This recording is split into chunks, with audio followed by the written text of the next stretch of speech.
Hello and welcome to After Hours. I'm Rhonda Freeman. Internet freedom. You hear people talk about it all the time, and you hear quite often that it's under threat. One big threat that the internet is facing now is the TPP, or Trans-Pacific Partnership.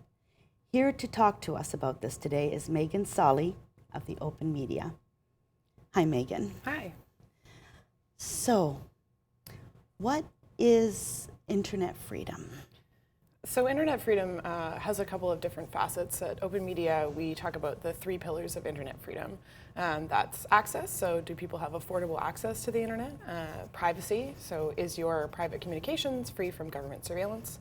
And freedom of expression, which means, can you share and collaborate and say things that you want without unnecessary restrictions? So those are the three things that we really talk about, we do work on when we talk about internet freedom. And those things, most of those things are under threat when we're talking about the Trans-Pacific Partnership as well. And the access, privacy, and the ability to be able to say what you want to say on there. Right now, that's looking pretty good for the moment. Is that correct? Yeah, I mean, I think that we have to be vigilant in terms of internet freedom. We see a lot of changing. The internet is a very fast medium. It's very dynamic. Policy is changing from day to day. So I think it's an area where we constantly have to be watching and making sure that that policies that govern the way that we use the internet are moving in a direction that citizens want them to. So I think that the organizations that work like OpenMedia, like the Electronic Frontier Foundation, like many other groups that pay attention to what's happening in the online space. We have no shortage of work to do, but I definitely think that the internet as it stands today is a place where people can express themselves freely. Government surveillance is obviously a concern, but it's certainly something that people are paying a lot more attention to as well. And it's easily accessible. It is easily accessible, and in Canada, we do have a digital divide. There is certainly people who don't have access to the internet, but most of Canadians do have access to the internet, and that's good to see. It's become an essential piece of the way that we communicate with each other. It's become an essential place for freedom of expression, to talk about politics, to talk about, to connect with friends and family. So it's really important that Canadians have access to that really critical infrastructure. Right. It seems to me that there are a lot of different ways that the internet can come under attack. Or different policies can encroach on it in many different ways. OpenMedia, though, you have had a lot of experience dealing with many of these different things that can sort of take away or rob us of our internet freedom? Absolutely. So OpenMedia does a lot of public engagement work, a lot of mass engagement work. And as we've grown and matured as an organization, we've started to do a little bit more policy work as well. But really what our aim is to talk to the public about what digital freedoms are. I often say digital rights in conversations with people, and they kind of look at me with a little cock to their head saying, what is that? So a lot of our job is to translate kind of what digital rights is, to make accessible these conversations that we're having now about privacy, about online freedom of expression, and to make sure that people understand the impacts of these policies and the impacts of different regulations on the internet and what that's actually going to mean for their lived experience, for their everyday life. So in terms of laws right now, are there laws on the books that determine or that uphold these rights for people? Is there anything in concrete at this time that, ensures that people I know there's privacy laws. Yeah, so I mean, it's the interaction between a lot of different laws. I think one of the ones that people don't normally think about when we talk about internet freedom is copyright law.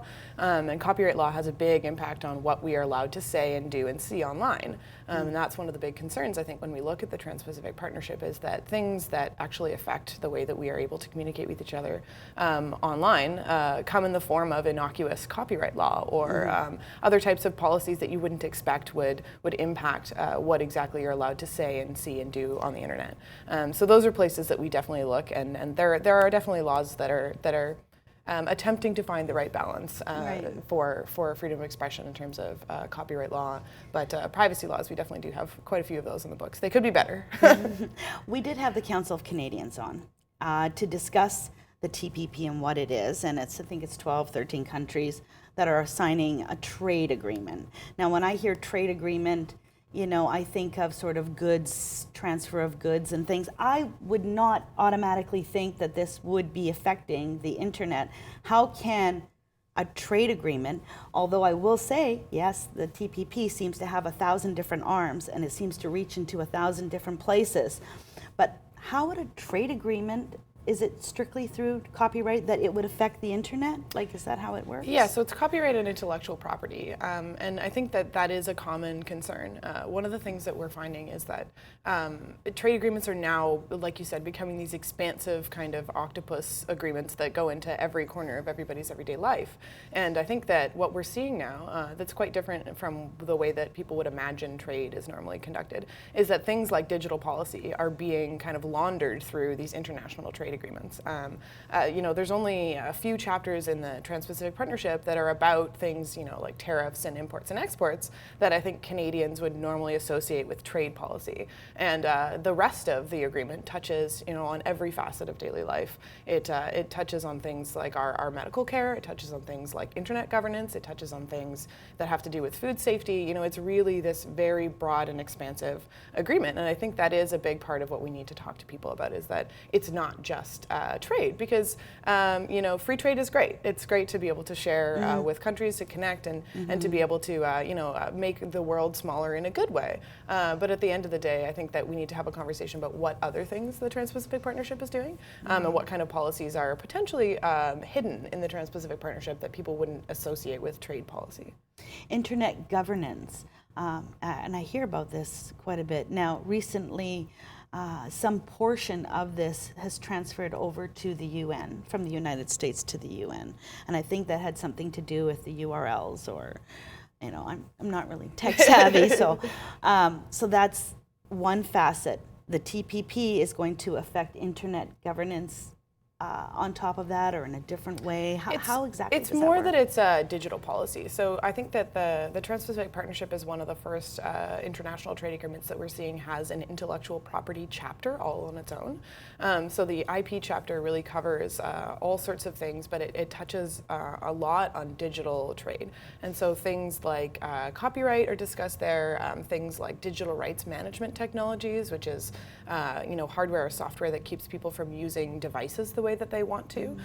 Things like, burning a CD to your computer. Potentially you could come into contact with a digital lock. So there are provisions around digital locks in the Trans-Pacific Partnership. And there are also provisions around, terms for copyright and intellectual property, so IP regulation. And those types of things I think are very inaccessible to people. They wouldn't normally sit down and say, oh, I imagine that copyright policy is affecting how I'm allowed to communicate online, or whether or not I'm able to put up a YouTube video of my child in my kitchen dancing. Really? Yeah. So I think that there are things like that need to be demystified in terms of what actual impacts they're going to have on people, and what actually intellectual property means. I think that a lot of people are. It sounds kind of innocuous, but also very far away in a way that I don't think regular Canadians have an idea of how that actually impacts their daily online lives. And I heard that what you write or what you say on the internet, if the TPP comes into full effect and everybody signs on, that in terms of copyright, that the punishment if you break one of those laws or rules, I read something about life of the author plus 70 years. What is life of the author plus 70 so years? in Canada, our copyright terms are life of the author. The international standard is life of the author plus 50 years. So the author creator's entire life, and then 50 years afterwards. Their works are copyright protected. Under the Trans-Pacific Partnership, we'll be required to extend that term from life of the author plus 50 to life of the author plus 70 years. And what that means is that 20 years of content that would be entering the public domain will not be doing so.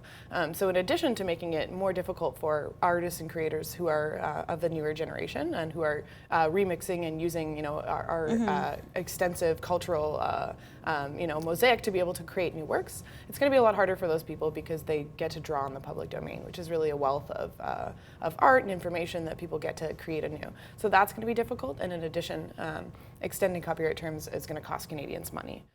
So in New Zealand, there was a cost-benefit analysis done on how much it's going to cost just exclusively on copyright terms, and they estimated that it would cost about $55 million a year to New Zealanders for the extension on copyright terms. Wow. Yeah, no, in Canada we had done, just very recently we saw a cost-benefit analysis come out, and unfortunately, the government glossed over any of the intellectual property and digital policy issues and really focused a lot on kind of legacy industries like the auto industry and the dairy industry, and unfortunately, basically flat out said in their assessment, it's too difficult for us to assess how much of an impact these digital policies would have. So we're just not going to do it.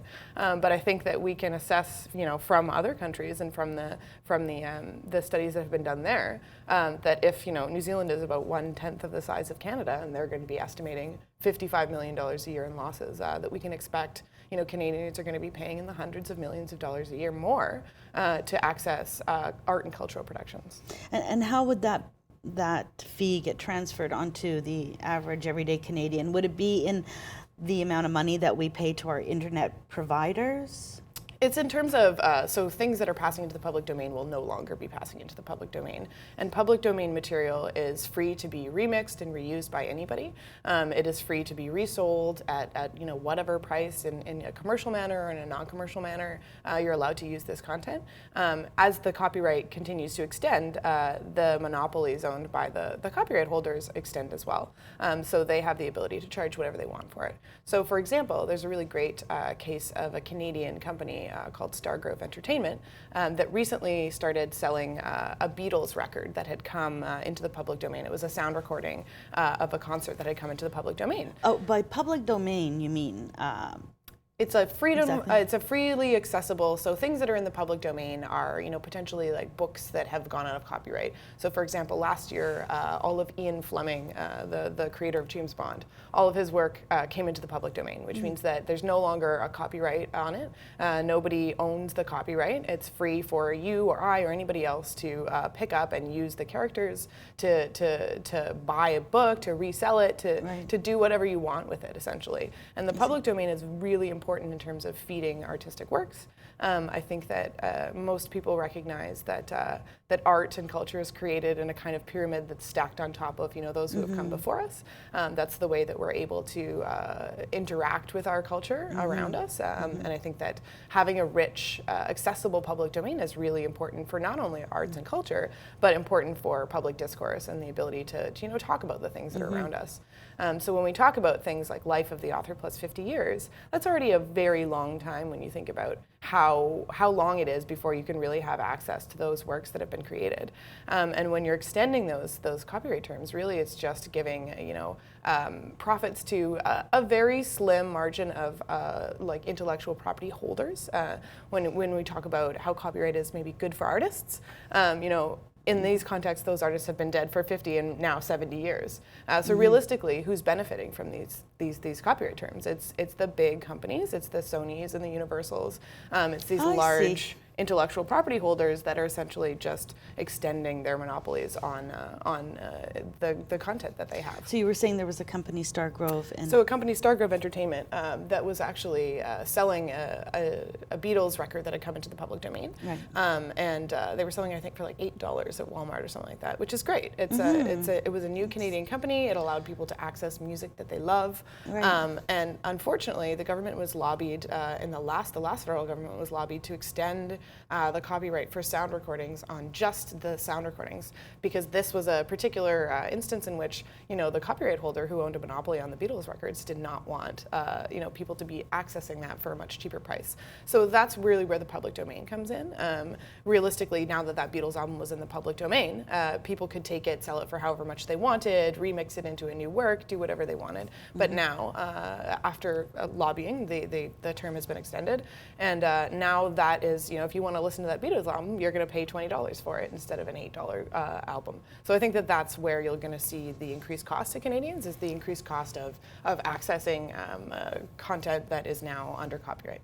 Now this law, life of the author plus 70 years. So if somebody takes, say, a DJ takes a couple of different pieces, a few different pieces of music, and remixes them, and he's put it out there and violated this somehow, how does that, what is the process now, and how will that change? Yeah, so the process isn't really going to change in terms of how the artist goes about or the rights holder goes about,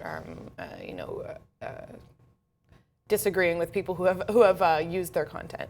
And one of the things that we see a lot is, especially with remix artists and new artists, is that a lot of their material ends up on third-party websites like YouTube or SoundCloud or other places where people go to listen to music. And what already exists is a system to take that content down if there's a complaint by a rights holder. Right. So under YouTube, it's called Content ID, and it's an automated system where people can send notices saying, I think you've infringed my copyright, please take this down. And YouTube takes it down. And there is an appeal process, but at the end of the day, it's an automated system, and in many cases, will bring up false positives. One of the really interesting examples that we like to point to is there is a novelist and internet freedom advocate called Cory Doctorow, and he writes young adult fiction. And he wrote a novel called Homeland a little while ago, and he actually had it removed from the internet because it had the same name as the television show Homeland. And so I think that really highlights to us what the problems are with some of these automated systems. They're not humans, and they err on the side of censorship. Right. They don't have the ability to tell the difference between the novel Homeland and the TV show Homeland. So I think that's really concerning, and that's also one of the things that the Trans-Pacific Partnership is going to be exporting to most of these other nations. So under the system that the US has, they have something called the Dmca, the Digital Millennium Copyright Act. And they have procedures called notice and takedown for copyrighted content. So if you are a rights holder and you believe that somebody has infringed your copyright, you send a notice to the intermediary and you say, this is infringing my copyright. Like so if that it would could be YouTube, or it could be some other, it could be Facebook. And they take down the content. That's how that system works. There's appeal systems, but it's not. It's a system that creates a lot of censorship where it doesn't need to be. Now Canada has a different system called notice and notice, and what that is that if you believe somebody's infringed your copyright, you as the rights holder can send a notice through the ISP, so through like Rogers, Bell, or Telus. Or I use Shaw Internet. Or Shaw, exactly. Whomever your internet service provider is. So in Canada, you send a notice through that ISP to the person who has uploaded that content. And the notice says, hey, we think you've infringed our rights. Please stop doing that and take down the content. And the difference between the Canadian system and the US system is that it's not immediate censorship. It doesn't just come off of the internet. But unfortunately, under the Trans-Pacific Partnership, the way it's written, all of the other nations that are party to the agreement will have to take on this notice and take down system. So unfortunately, we're going to see a lot of things getting taken down off of the internet. Canada is actually the only country that was able to secure a carve-out for that under the Trans-Pacific Partnership. Actually, Chile as well. Like by carve-out, what do you mean? We get to keep our notice and notice system, which is a mixed blessing. I think that Canadian negotiators during negotiations fought really hard to keep Canada's notice and notice system, and it was something that we got through a kind of bloody political battle when we did our Copyright Modernization Act in 2012. But unfortunately, the rest of the countries are going to have to accept this notice and takedown. So we're talking about like the U.S. or the U.S. already has it, but it will be in Australia, it will be in Japan, it will be in all of the other nations. Okay. Yeah. I see what you mean. Yeah. So essentially, it's exporting. Even what American advocates call a broken copyright system. It's exporting this broken copyright system that promotes censorship. And I think that as Canadians, we can be happy that we got our notice and notice carve out, and that we have a little bit of a better system. But I think when you're accessing content online, you have to remember as well, most of that content that you're accessing isn't hosted in Canada. It's largely hosted in, much of it is in the United States and elsewhere. So realistically exporting this, this broken censorship copyright system to the rest of the world is going to impact us here at home in terms of what we can see and do on the internet. Is the TPP going to affect basically what you can say politically, or is there any effect of it? Like, is it going to have any effect on that? I mean, I think in terms of, criticism, it's the same concerns. It's the same concerns that we have around copyright. Essentially, rights holders have a lot of control to take content off of the internet. And copyright, we see, is often misused as a tool for censorship because it is a very strong law. It's something that allows you to claim that, you need these things taken off of the internet. There's a really great example. For one reason, when in reality it's for another reason. When in reality it's for another reason. So people use these copyright laws just because there's somebody who says something that they don't agree with or they don't approve, they don't like. Yeah. So they'll turn to a copyright law and say, you can't say that and you got to take that down. Exactly. There's tons of copyright abuse. There's a great case just a couple of years ago where an environmentalist group made a kind of a funny spoof video about the Alberta tar sands, and in the video said, come visit Alberta tourism, and they had an aerial shot of the tar sands, and the Alberta tourism did not appreciate that, and so they had the video taken down on copyright terms, and so it's a lot of things like that you will see in terms of, there is nothing in the Trans-Pacific Partnership that explicitly outlaws certain types of political speech or that will necessarily directly impact our freedoms in that way, and I think that's potentially why it's a little bit more insidious as well. There's no smoking gun for us to look at and say